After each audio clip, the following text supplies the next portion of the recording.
Let's begin with our top story on Nagorno-Karabakh as hundreds of Baku residents took to streets on Sunday to celebrate after President Ilham Aliyev said that the Azeri forces had taken control over Shusha, the second largest city in the Nagorno-Karabakh enclave. However, the Armenian officials have now denied Azerbaijan's claims of military gains. In Baku, Azeris gathered in large numbers to celebrate, waving flags and chanting slogans while drivers sounded their car horns.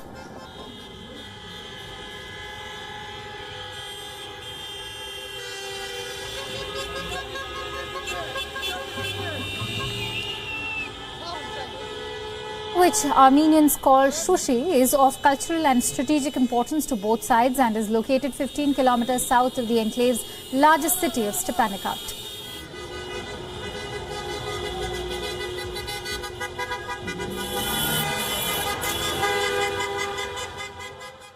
Ya artık gözümüz aydın, bütün milletimiz gözü aydın. Bütün Ali Başkomandanı, bütün Türk dünyasını, bütün İslam ordusunu tebrik edirəm. Bu bayramı sevinci yaşamak başka duygudur, başka isteği. Meanwhile, Turkish President Tayyip Erdogan congratulated Azerbaijan on Sunday for allegedly capturing Shusha.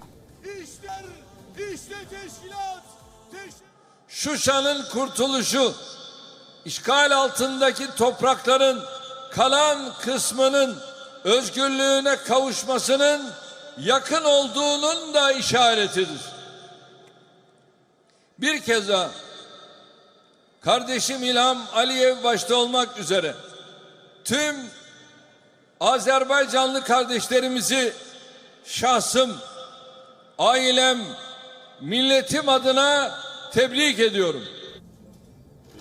Turkish Foreign Minister and Defense Minister met Azeri President on Sunday in Baku and said that they were elated over the recent developments. Turkey has continuously backed Azerbaijan in this raging conflict between the two countries. At least 1,000 people have died in nearly 6 weeks of fighting in and around Nagorno-Karabakh. For more details and a sense of perspective, let's quickly go across to our guest, Yusuf Erim, who's joining us live from Istanbul. He is the editor-at-large at TRT World. A very warm welcome to you, Yusuf. Thank you for joining our broadcast today. Now, how accurate are these claims over the victory over Shusha, since Armenian forces have denied claims? I believe they're very, very accurate, because we know that Azerbaijani forces, as of last week, were 5 kilometers outside, and we know this distance shortened to 2 kilometers outside, and Shusha was a very important objective for Azerbaijan to liberate the city after 3 decades of occupation by Armenian forces. Now, when we look at Shusha, it's the cultural heart of Azerbaijan. Right. Many of Azerbaijan's poets, Right. artists, composers, they all hail from Shusha.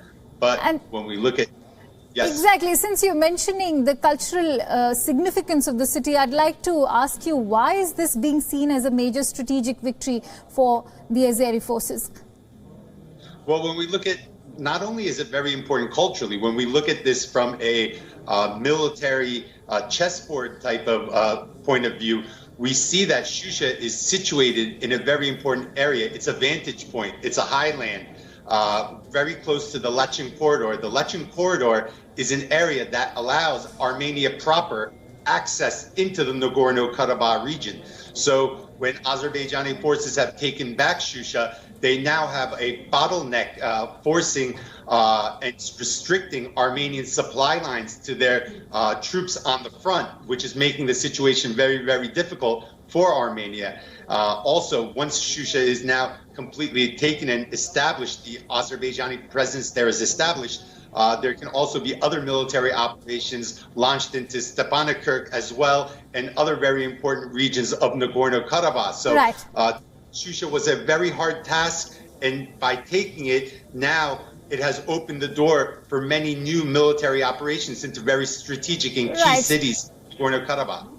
Right, clearly going by what you're telling us, this is one step forward into other important locations, including Stepanakert in the Nagorno-Karabakh region. Having said that, Yusuf, why is it that Azerbaijan has an upper hand in this fighting? Is it emboldened because of the Turkish support?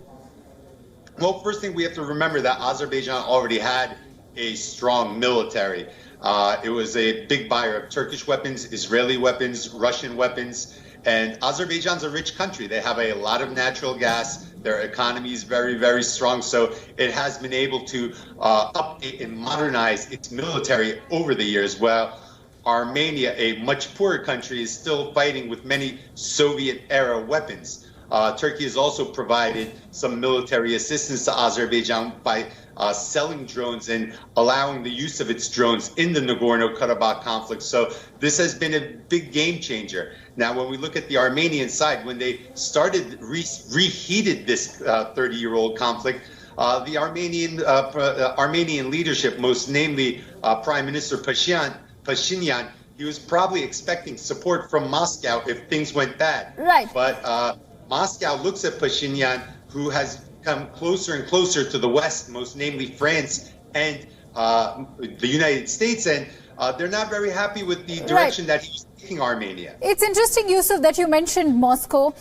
Fighting has continued despite efforts by France, Russia and US. Just days ago, Iran had accused the Minsk group of not having done enough to diffuse tensions in Nagorno-Karabakh. What's your stance on Iran's take, and what's the way forward for this period at the moment?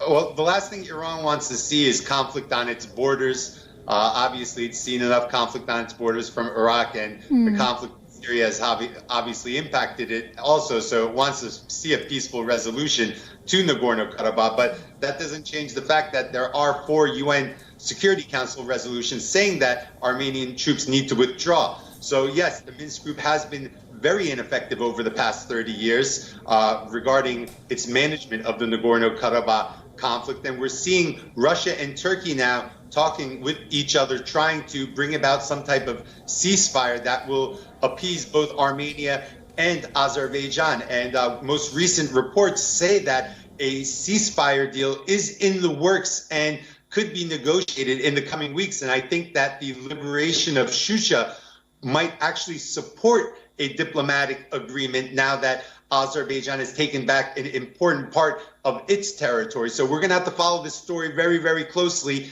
Right now, it looks like a military solution is unfolding, but that does not mean that both sides might not come back to the table and reach a peaceful ceasefire towards the end. Absolutely. Here's hoping that that peaceful ceasefire is in the works and it actually materializes as soon as possible. For now, thank you so much, Yusuf Erim, for bringing us all those latest details.